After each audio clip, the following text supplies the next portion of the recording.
Après la fin des travaux de la maison natale de Charles de Gaulle, un livre retraçant l'histoire du lieu, intitulé Maison natale Charles de Gaulle, héritage et destin, est aujourd'hui disponible. Rencontre avec 3 des contributeurs de cet ouvrage. Maison natale Charles de Gaulle, héritage et destin, est née dans le prolongement naturel finalement de la campagne de travaux de rénovation de la maison qui a permis de révéler aussi un pan de l'histoire de ce lieu et forcément par extension de l'histoire familiale puisqu'on est ici dans la maison de ses grands-parents maternels. Et donc ça nous a permis de redécouvrir finalement cette famille, son appartenance sociale.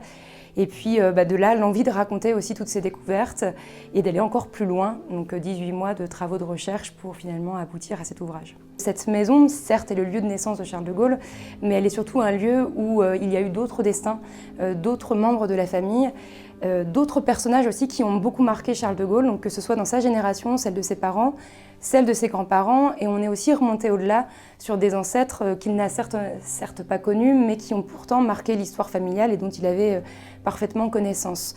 Donc j'ai beaucoup travaillé sur cette nébuleuse des familles du côté maternel. Alors moi j'étais plus sur la thématique des travaux, tout ce qui était recherche documentaire et historique sur toute la décoration en fait, et la recréation de cette décoration, de cette ambiance. Sur quelques membres de la famille et sur la fin aussi, donc sur le baptême du feu, quand on est dans les années juste avant guerre, où on sent la crise monter et les années, l'année 14 aussi.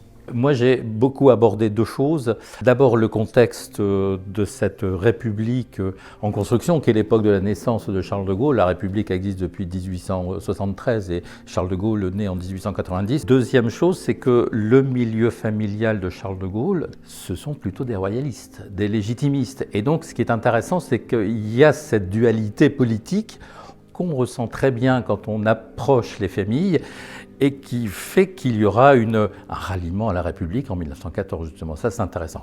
Et puis, la deuxième grande approche, c'est celle purement historienne, j'allais dire, de cerner aussi ce Lille industriel du 19e siècle.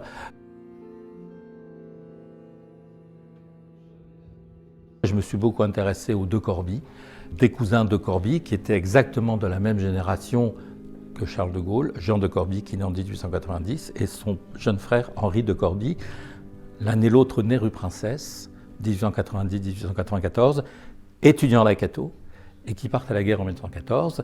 Et Henri de Corbie va mourir au Chemin des Dames en 1917. On a retrouvé des textes inédits qu'il avait publiés dans une revue de la Cato.